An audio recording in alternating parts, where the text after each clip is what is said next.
afternoon, everybody. Thank you so much for coming out on a rainy, dreary day. We've got Dr. Amanda Whooley here to brighten our day. And just a couple opening remarks here to get things started, and I'm happy to turn over to Dr. Whooley. First of all, this is a continuing series of talks sponsored by the Charles Koch Foundation called Good Books and Great Books. And this is the second lecture this semester, I believe about the fourth for the year. And so we'd like to extend our appreciation to the foundation for providing very generous funding. And because Dr. Joe Knippenberg usually does the introductions, he's much too modest, I want to thank Joe for the time and effort it took to actually get the funding for this tremendously productive series here this semester. That said, our next speaker is up on Tuesday, and it's Dr. Bradford Smith. And the title of his talk is Beyond the Green Wall, Unfreedom and the Pursuit of Happiness. Same time, and 4 o'clock here in the trustee room on Tuesday. So please join us for that. Our speaker today is a 2007 graduate of the University of Southern California, and in a classic case of their loss is our gain. Her first appointment was at St. John's College. She spent 5 years there as a tutor, assistant professor, and she relocated to the Atlanta area, and eventually has found herself on the faculty here at Oglethorpe, much to our benefit. And so the title of her talk is The Lived Experience of Freedom in Middlemarch and Genesis, and I turn it over to our speaker. Thank you very much, Amanda.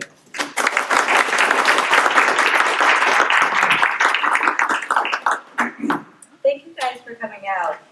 In his announcement for this talk, Dr. Knippenberg said that he was going to leave it up to you guys to ask me which book, Genesis or Middlemarch, I think is the great book, and which one I think is the good book. I'm still going to leave that up to you. Functionally, in this talk, I think of a great book as a book that forces me to confront perennial human questions. That's what counts as a great book to me. And so in this talk, Middlemarch is really functioning as the great book for me because it forced me to confront the question about the nature of the self and the good life and how those two things fit together. So Middlemarch prompted this talk, but the talk is primarily about Genesis, which I also think is a great book and has also shaped a lot of my own philosophical views on epistemological questions, metaphysical questions, lots of questions at the heart of philosophy, so I don't want to downplay Genesis. Primarily, this talk is on Genesis. So I'm just going to go ahead and begin with it. Those of you who have been students in my classes, I should just warn you that this is probably the only time you'll see me stand still for 45 minutes. So you should appreciate it, embrace it. And there's nothing wrong, I'm not sick. Actually, we'll stand still for 45 minutes. Okay, the lived experience of freedom in Middlemarch and Genesis. Deep within the narrative of George Eliot's Middlemarch, there is a vision and a passage that haunts me. The vision is of Mr. Casaubon, a self-proclaimed scholar with blinking eyes, an empty voice, and a weak bodily frame. He is alone, he's hunched over, and he's tormented by his perpetually unwritten key to all mythologies. Despite my protestations, I recognize myself in Mr. Casaubon, and this vision excites some of my deepest sentiments, fears, and self-loathing. Frustration with my inability to gaze steadily at the objects I most want to embrace. Fear of my desire to reduce the world's mysteries to a singular, rational explanation, and sadness at the thought of life ending unshared and incomplete. Nonetheless, it is Eliot's explication of Mr. Casaubon's melancholic life that haunts me the most. She writes, quote, "For my part, I am very sorry for him. It is an uneasy lot at best to be what we call highly taught and yet not to enjoy. To be present at this great spectacle of life and never to be liberated from a small, hungry, shivering self. Never to be fully possessed by the glory we behold. Never to have our consciousness rapturously transformed into the vividness of a thought, the ardor of a passion, the energy of an action, but always to be scholarly and uninspired, ambitious and timid, scrupulous and dim-sighted." End quote. What induces Eliot's sympathy and my fear is Mr. Casaubon's inability or unwillingness to be present in the world, to be fully possessed by the world, and to translate the various facets of the insular consciousness within him into things outside of himself. Mr. Casaubon is shivering, he is hungry, and he is dim-sighted. I do not want to be Mr. Casaubon. But how do I avoid being in the world as Mr. Casaubon is? To answer this question, there are further and more pressing questions I must ask. What does it mean to be present in the world? What does it mean to be fully possessed by the world? And what sort of hunger and shivering can possess us? Although Eliot does not give clear answers to these questions, she does provide a way to start thinking about them. Mr. Casaubon's uneasy lot, and all that it entails, has as its cause the fact that he remains unliberated from a self. But what does this mean? Does it mean that presentness and full possession in and by the world require that we no longer conceive of ourselves as selves? Will we remain spiritually and intellectually hungry as long as we think of ourselves as selves? To be living, vibrant, and happy human beings, must we give up belief in the self? But what would this look like, and is it even possible? These are the questions that haunt me. And these are the questions that form the axis around which this paper revolves. In the remaining part, I will not attempt to provide full and satisfactory answers to them. Instead, I propose that this way of thinking about the self, thinking that selfness is the cause of our melancholy, our distance and dispossession of the world, and our failures as scholars, is not a modern way of thinking, but has ancient roots. We confront this way of thinking head-on in the book of Genesis. In general, the narrative action of the book is propelled forward by acts of completion and separation, by the emergence of wholes and their degradation into parts and pieces. Nowhere is this more clearly laid out than in the first 3 chapters. There, we witness not just the origins of heaven and earth and all the things that inhabit them, we also witness the emergence of the self and the self-oriented way of being in the world. This self has a touch of the monstrous. It is the afterbirth of man and woman's eating of the tree of knowledge of good and bad. Selfness, it appears, does not befit our nature, but it is the tormented state of a fallen man. I will explore this interpretation by looking at the nature of creation, including that of man and woman, as it is presented primarily in Genesis 1. I will then examine the way in which man and woman diverge from this nature after they eat from the tree of knowledge of good and bad. I hope to show that prior to digesting the forbidden fruit, man and woman lived in the world as integral parts of a whole that constituted their identities and shaped their experiences of the world. After eating from the tree of knowledge of good and bad, man and woman emerge as discrete, inviolable selves that experience the world in personal and private ways. In turning away from the interdependent network of relations and beings that defined them, man and woman turned inward, became distinct objects of reflexive action, and each understood his or her experiences as his or her own. Unfortunately, the rise of this private self did not bear a life of fullness, but a life that, like Casaubon's, is full of loneliness, hunger, and lackluster vision. Genesis 1, the way of creation, the way of wholeness. What is the nature of God's creative act? And what is the nature of the world that follows from it? To explore these questions, let us, so to speak, begin at the beginning.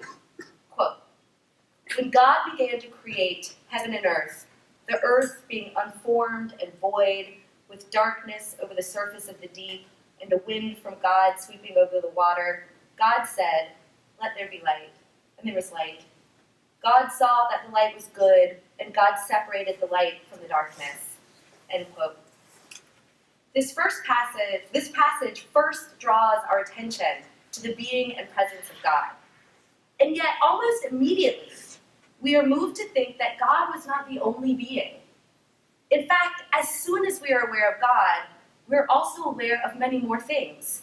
There's space, unformed material, water, an emanated wind, and darkness. More interestingly, these things do not appear to be merely present. They appear to be present as materials for God's creative activity. Light emerges into being in its separation from primordial darkness. God separates the primordial water, and from it the sky is birthed. And by a gathering together of this same primordial water, the dry land and seas appear. So God's creative act is not an act of creation from nothing. Rather, when God begins to create heaven and earth, he uses rudimentary material as a common background from which he will call forth the entirety of creation. But what is the nature of this act of calling forth creation? In Genesis 1, every act of creation involves God both speaking and seeing. If sight and speech are essential to God's creative activity, then his creative act is best understood as an act of articulation, the act of fitting together or jointing things into a coherent whole. For both seeing and speaking are activities in which wholes are brought into being. Sight begins with discrete, cognitively meaningless materials, such as rays and photons. The act of visual perception assimilates these visual components into a meaningful and integrated whole. The act of speaking is similar. Speech begins with materials, such as letters and phonemes. In the uttering of a word, these materials are integrated and take on new significance as parts of a whole. At the more advanced level, words become the material, and speaking involves fitting them together into a coherent expression that not only has its own meaning, but also imparts new meaning to the words that make it up. So insofar as God's creative activity involves both sight and speech, it is an activity in which a whole is brought into being. He begins with an act of speech, "Let there be light," or "Let the water below the sky be gathered into one area that the dry land may appear." In these moments of creation, I understand God to be simultaneously engaged in elementary and advanced levels of speaking.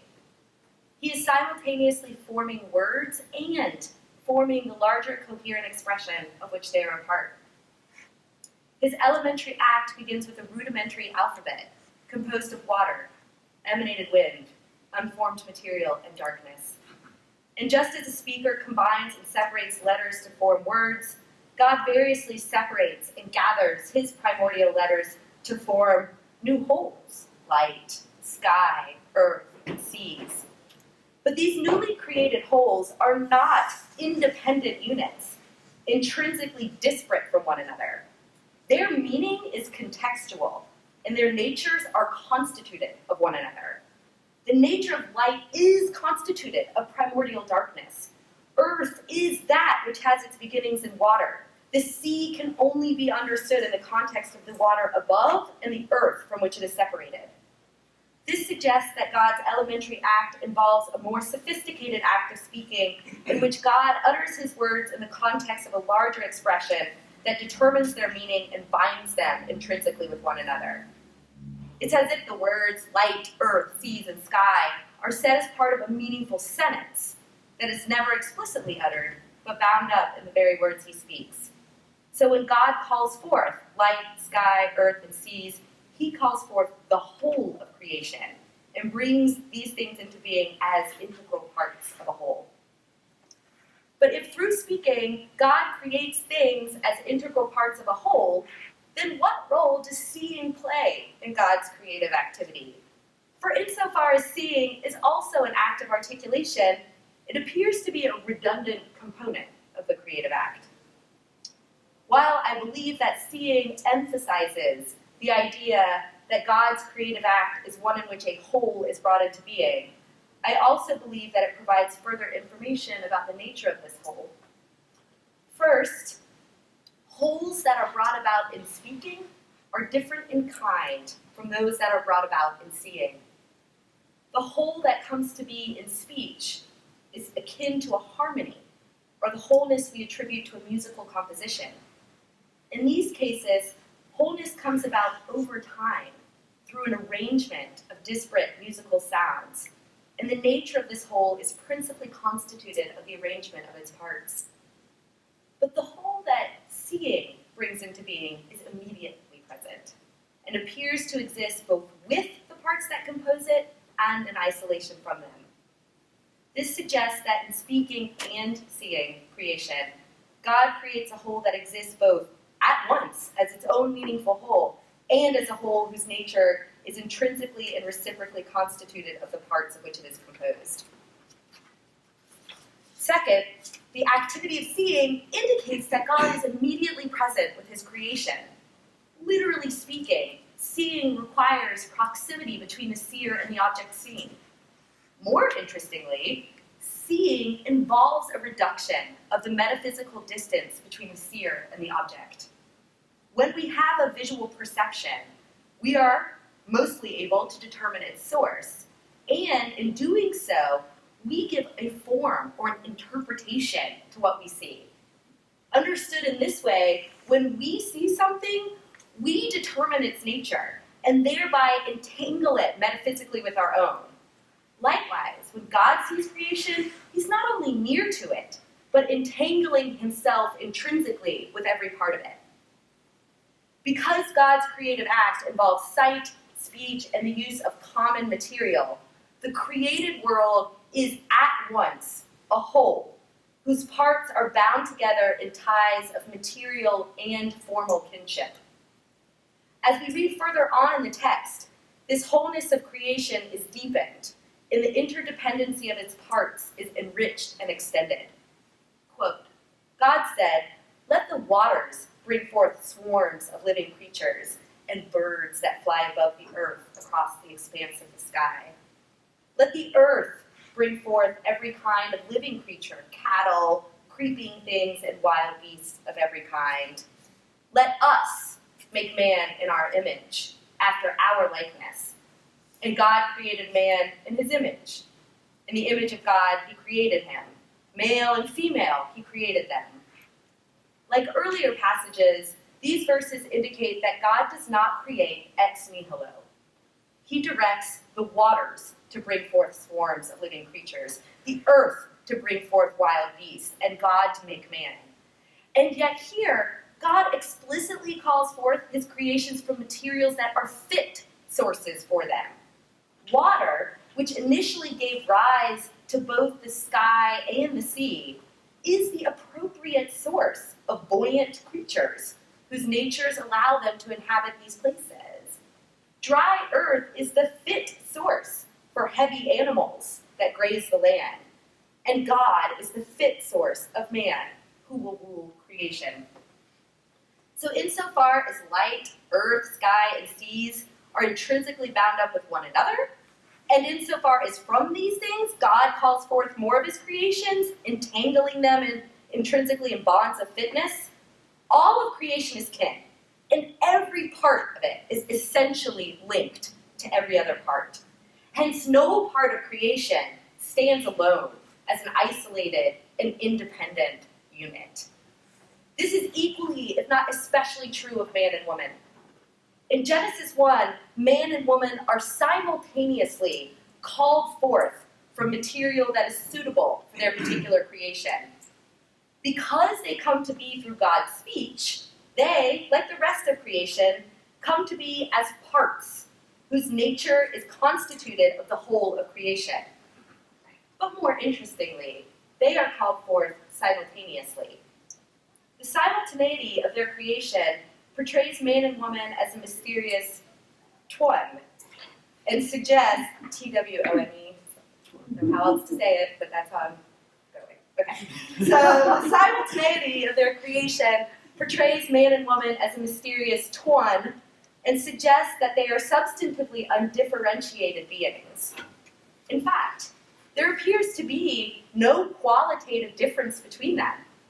Man and woman are that which is called forth from God. And yet, in being the only creatures that are called forth from God, man and woman do seem differentiated from the rest of creation.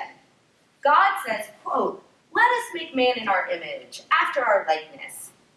Here, the word image is used to translate the Hebrew word selem, which is best translated as counterpart.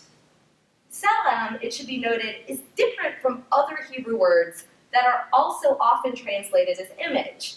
For example, semel, which means a resemblance or a likeness, or maskip, which means a picture or a representation. With this in mind, God's words can be reconceptualized as, "Let us make man and woman as our counterparts."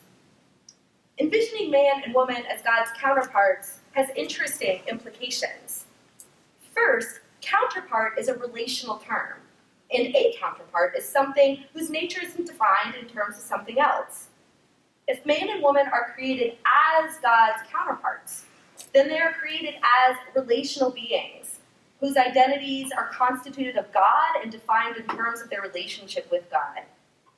This is further confirmed by the fact that God is both the creator and the material for the creation of man and woman. Second, if man and woman are God's counterparts, then it would seem that their identity and their natures are essentially linked not just to God, but to the rest of creation. After God says, "Let us make man and woman as our counterparts," he offers an explication. Quote, "They shall rule the fish of the sea, the birds of the sky, the cattle, the whole earth, and all the creeping things that creep on earth." End quote. According to this explication, man and woman are God's counterparts because they will rule creation. At first glance, the underlying idea seems to be this: God rules the entirety of creation. As God's counterparts, man and woman will play a similar role, circumscribed, ruling only the earth and living creatures. The problem with this interpretation is that it's not obviously supported by the text. In Genesis 1, there is no, as I've tried to show just earlier, there's no distinctly metaphysical divide between the earth and the rest of creation. But more importantly, in Genesis 1, God creates, he makes, he speaks, and he sees, but he's never described as ruling creation. So in what sense are man and woman who rule creation God's counterparts? Well, although God is never described as ruling, and man and woman are never described as creating, the language of counterparts suggests that ruling and creating are analogous in some respects. So if we can decipher a conception of ruling that is analogous to God's creative activity, then we can arrive at a clearer understanding of the sense in which man and woman are God's counterparts. And as a result, we can arrive at a clearer understanding of the sense in which man and woman are essentially linked to the rest of creation. For starters, we know that God's creative activity is one in which a whole is brought into being. So if ruling and creating are analogous, then the least we can say is that ruling involves wholes. Fortunately, we also have some textual indications of what man and woman's rule is not. Man and woman's rule is not an act of organizing or bringing order to chaos, because God creates the world as an ordered whole. Man and woman's rule is also not an act of domination, because the Hebrew text differentiates the rule of man and woman in the dominion of the sun and the moon.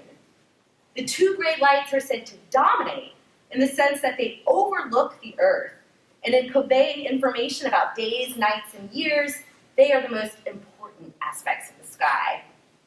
Therefore, when God creates man and woman as beings that rule creation, he does not create beings that overlook creation from some sort of transcendent, distant, and elevated position. Nor does he create beings that exist independently as the most important aspects of creation. So if man and woman's rule is neither dominating nor ordering, and if it's analogous to God's creative activity, then their rule seems best understood as an act of maintaining or tending creation. When God created the heavens and the earth and all the things that inhabit them, he created a world whose nature includes motion, change, and growth.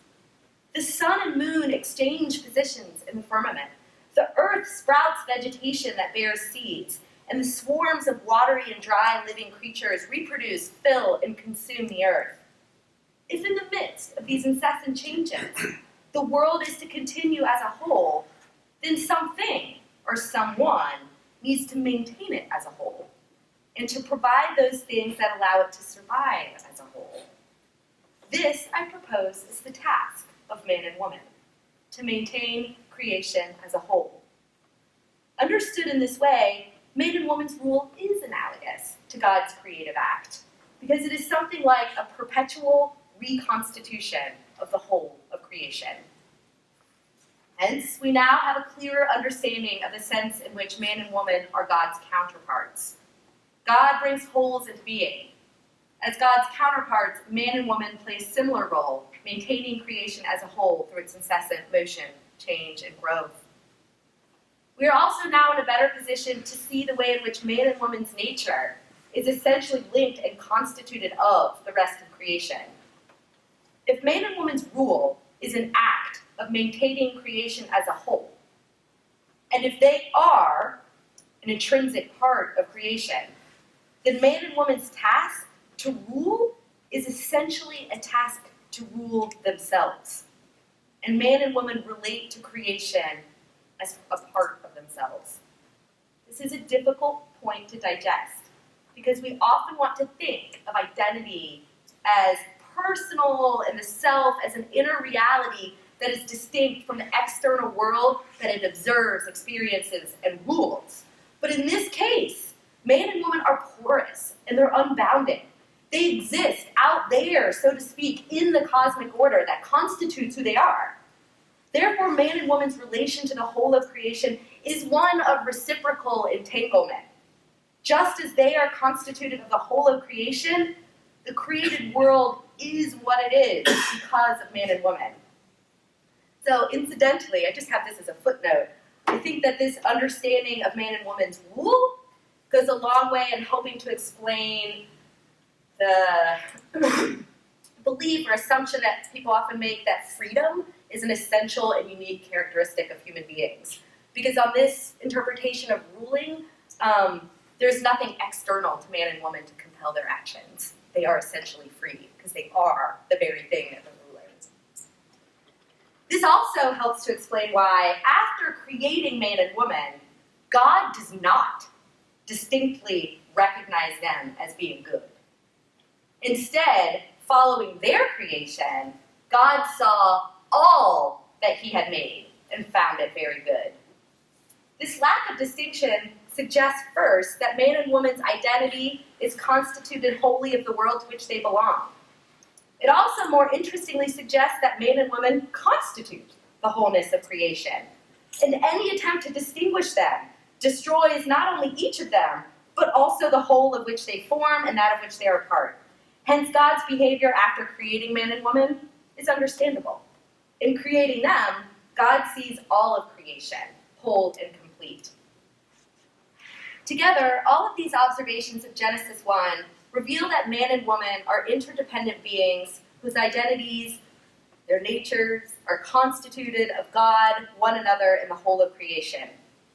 Despite its differences, Genesis 2 provides essentially the same picture. There, man and woman are not created simultaneously. Man is formed from the dust of the earth. God breathes his spirit into him, and woman is created from man. Insofar as man is formed of both the dust of the earth and God's breath, he is entangled intrinsically with every part of creation. Because the earth is that which has its beginnings in water. And water, in turn, is that which forms the nature of the firmament. If we were to go on and unravel the entire thread that knots together all of creation, we would see that man contains all of it, essentially, within him. Furthermore, although man and woman are not created simultaneously, they are still portrayed as a reciprocally entangled twin. That's a really hard phrase. After God fashioned one of man's ribs into a woman and brought her to him, man said, quote, "This one at last is bone of my bones and flesh of my flesh. This one shall be called woman, for from man was she taken. Hence a man leaves his father and mother and clings to his wife, so that they become one flesh." The name that man, Adam, gives to woman, Hadamah, is a descriptive name that connotes woman's essential sameness with man and is visually represented in his depiction of her as bone of my bones and flesh of my flesh. If woman is literally made of the same flesh that forms man, then man and woman, at the very least, are qualitatively identical. Moreover, man and woman are one flesh, not only as a result of woman being formed of man, but also a result of man clinging to woman. This suggests that man and woman are reciprocal and equivalent sources of their existence, and as such, are essentially undifferentiated beings that are equally bound up with God, one another, and the rest of creation. Because man and woman are intrinsically interdependent beings, the same things that constitute their nature forms their experience of the world. In other words, man and woman do not have distinct consciousnesses that give rise to essentially personal experiences of the world. They experience the world as one another, as the world, as God. In the last verse of Genesis 2, we are told that man and woman were naked, but felt no shame. Shame is essentially a public emotion. We feel shame when our defects are exposed to others, and when we evaluate ourselves negatively in the eyes of others. Moreover, our attempt to hide when we feel shame is an attempt to remove ourselves from its perceived source in something external to us. Man and woman are uncovered, naked, and they feel no shame, not because they have been positively evaluated by one another, but because they're incapable of feeling shame. They're incapable of shame because there's nothing external to them. They are everything, right? They are constituted of the world, God, and one another, and they relate to each as to parts of themselves. So there's no external public that could serve as the source of shame. So man and woman experience the world as a singular whole. This explains why woman knows not to eat of the tree, even though God never gave her a direct command. If man and woman are undifferentiated beings, then they have one consciousness and are subjects of the same thoughts, feelings, experiences, and commands. So to the extent that man is aware of the prohibition against eating from the tree, woman is identically aware of the same prohibition. For similar reasons, man eats the fruit that woman gives to him. Quote, "When the woman saw that the tree was good for eating and a delight to the eyes, and that the tree was a desirable source of wisdom, she took of its fruit and ate. She also gave some to her husband, and he ate." End quote. At first, it seems surprising and completely inexplicable that man would eat of the fruit so readily without any prior act of deliberation. But if we think of man and woman as an intrinsically entangled being that experiences the world as a singular whole, then man sees the fruit as woman sees it, and no separate act of deliberation is needed or even possible. In fact, the knotted nature of man and woman suggests that when woman eats the fruit, man's already eaten it. That being said, the question remains, why do man and woman eat the fruit?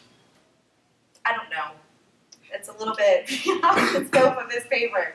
But my understanding of the text leads me to think that woman eats the fruit for the same reasons that we are all often drawn to eat, to maintain her nature. Generally speaking, not all food is equally fit for maintaining the particular nature of a living being. When we function according to our nature, we instinctually desire food that allows us to flourish and actualize that nature.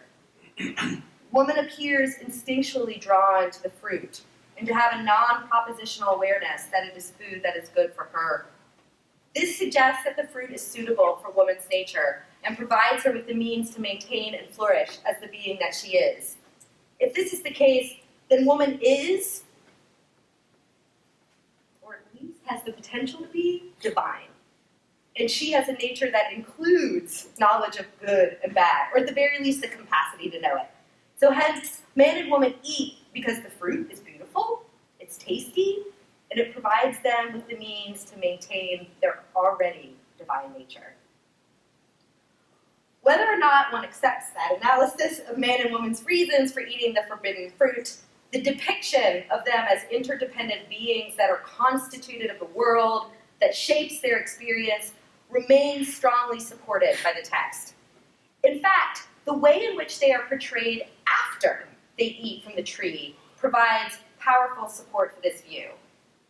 A couple of questions about the context of man and woman's transgression provide a good starting point for making this clear. So, why is the dire act depicted as an act of eating? Of all things, like why eating? And what is the significance of the fact that man and woman eat from a tree that is always described as the tree in the middle? With regard to the former question, when we eat, we bring the outside in, and then we break it up into parts and fragments. This suggests that an act of internalization and disintegration is the fit source of man and woman's post-lapsarian natures. If the nature of a source indicates the nature of that to which it gives rise, then post-lapsarian man and woman are internalized and fragmented beings. It's as if in eating, their prior identity out there in the cosmic order is brought in and transformed into an internal reality that becomes the source of order. This is why, after from eating of the tree of knowledge of good and bad, men and women are portrayed as offering explanations of their actions. Their explanations exhibit a new need to order the world, and to do so from their own inner resources.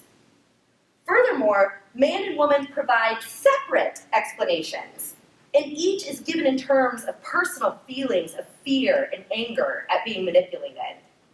Hence, in eating, man and woman not only internalize the whole that constituted their natures, but also disintegrate it. As a result, they fall out as distinct, shattered remnants that are detached from the world in which they live. A similar idea underlies the depiction of man and woman eating from a tree in the middle of the garden. The fact that the garden has a middle reveals that it's a whole of some kind, and a middle is often thought of as the source of a wholeness, and that in reference to which things are related. Taken literally, man and woman eat something from the middle. In doing so, man and woman internalize the source of wholeness and disintegrate their intrinsic bond with the rest of creation.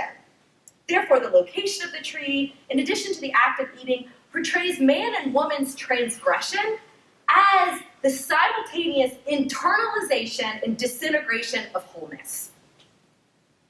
On both accounts, they then emerge as these independent units.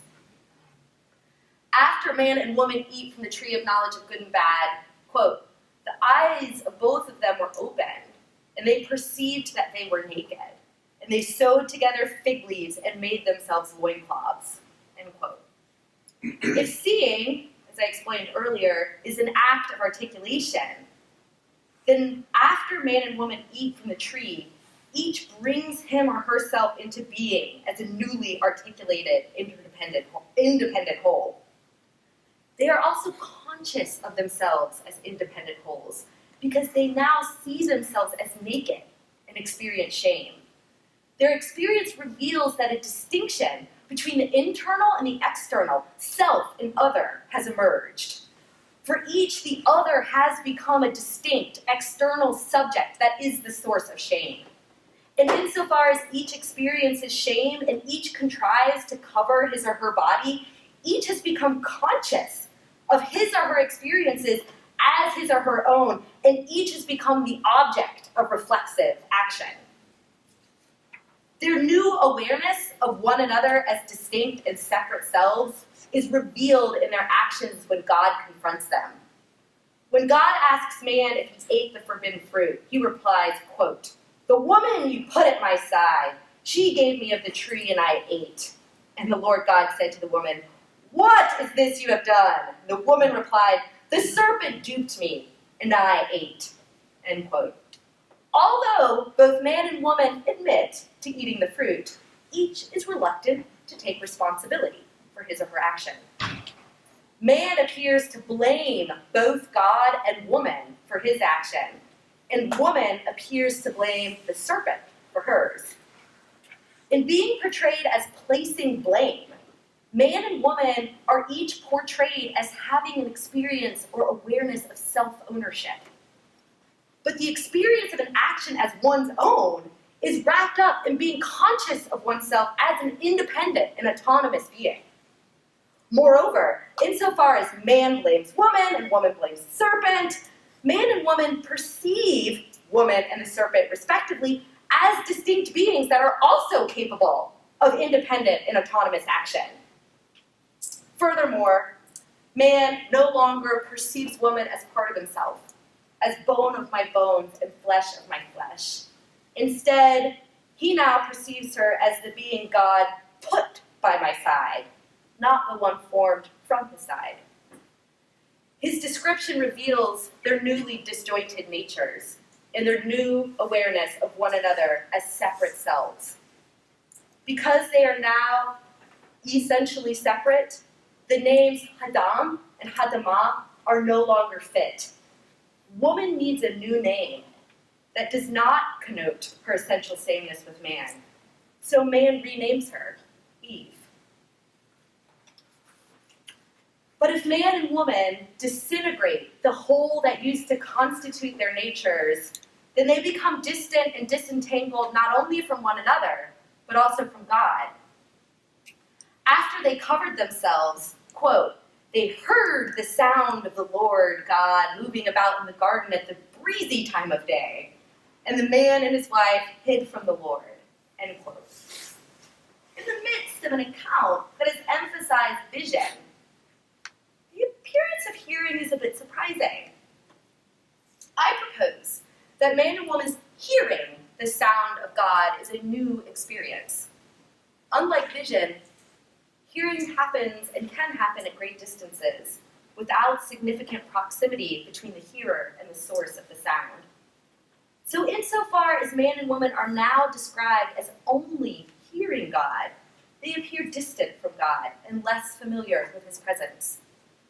The text even describes man and woman as hearing the sound of God at the breezy time of day. If a breeze is blowing, sounds are more likely to become muffled and confused.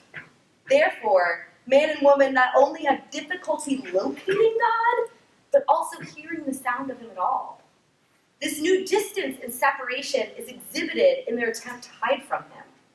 Just as man and woman's attempt to hide from one another reveals that they now perceive one another as separate selves, man and woman's attempt to hide from God reveals that they are now separate from God and perceive him as a distinct, unrelated being. This is why I believe both man and woman are for the first time portrayed as having a conversation with God. God has communicated to Adam before, right? But even when Adam says, "At last, bone of my bones, flesh of my flesh," the way the text looks is that he's not speaking to God. He seems to just be acknowledging what's in front of him. But we get these conversations after they transgress. And I think conversations happen because the participants perceive one another to be separate beings, and therefore they need some means to traverse the metaphysical distances between them. Finally, God's punishments reveal that man and woman are now also distant and disentangled from the rest of creation. Quote, "And to the woman, God said, I will make most severe your pangs in childbearing. In pain shall you bear children. Yet your urge shall be for your husband, and he shall rule over you. Just an interesting note, the word rule here is different than the rule used earlier. To Adam, he said, cursed be the ground because of you. By toil shall you eat of it all the days of your life. Thorns and thistles shall it sprout for you. But your food shall be the grasses of the field. By the sweat of your brow shall you get bread to eat, until you return to the ground. For from it you were taken. For dust you are, and to dust shall you return. End quote. Every punishment God pronounces involves separation, distance, isolation, and enmity. The pain of childbirth presents an obstacle to woman's urge for man and to her own quest for immortality. Man and woman are separated by conflicting desires, and a new hierarchy of power divides them. These conditions make it difficult, if not impossible, for man and woman to see one another as themselves and have the same conscious experiences of the world. As a result, they are alone, and each is isolated in a world that cannot be shared. Man is now also at enmity with the earth that once constituted his nature. Thorns and thistles keep him at a distance from it. His toil keeps him distant from his wife. For man, the earth has become a distinct source of pain, an object that can only be confronted, worked, ordered, and feared. When God's punishments are understood in this way, as punishments of isolation, distance, and separation, they do not appear arbitrary. Instead, they appear to be fit punishments for man and woman's transgression and their post-lapsarian natures. If their transgression is the internalization and disintegration of wholeness, and if, as a result, man and woman emerge as distinct, independent selves that experience the world in essentially personal ways, then a fragmented world, bearing loneliness, desire, and distance, is a fit world for them. A world made for beings who are no longer parts of a whole, but just heaps of dust. Mr. Casaubon is a modern portrait of post-lapsarian man. In the chapter from Middlemarch, which I quoted earlier, Eliot refers to Casaubon as an inadequate helpmate and uses the term self more than 5 times to describe him. Unlike Dorothea, who thinks of human beings as, quote, a wonderful whole, the slow creation of interchanging influences, end quote, Casaubon is a man of intense self-consciousness who conceives of himself in atomistic terms. He is an individuated, inviolable, and untranslatable self. His enthusiasm for monographs and his desire to provide a singular key to the world's mysteries are symptoms of this atomistic conception of the self. And its effect is Casaubon's experience of a distant world from which he will remain impassively aloof. He is incapable of sharing Dorothea's world, and more often than not, transmogrifies it according to his own principles of explanation. His intellectual life is completely derivative, and he refuses to take on the hard task of translation. He evaluates himself with the eyes of his critics, and, like expelled man and woman, for whom the true world remains shrouded in darkness and guarded by cherubim, Casaubon does not walk in his garden, but observes it from the dusty windows of his study. In general, because his vision is dimmed by the shadow of a self, Casaubon's world is a lonely world that he perpetually fails to behold. He shivers because he lacks the warmth concomitant with a sense of belonging, and because he's terrified of otherness that threatens to destroy him. He's hungry because his self-reflexive explanations of the world fail to sate him, and he never appears to draw any closer to the objects he desires. Casaubon, Adam, and Eve haunt me, because while I recognize how an atomistic conception of the self gives rise to a type of slavish, melancholic, and unfulfilled life, I don't have a clear vision of how to avoid being in the world as such a self. I can say things like, I must live the world, not experience it as a stage for my actions or an object of my intellectual curiosity. Or I can say action, not being. Even though each of these feels right, I don't know what they mean, what they look like in practice, or if there's any sort of training for living in the world as an interdependent whole.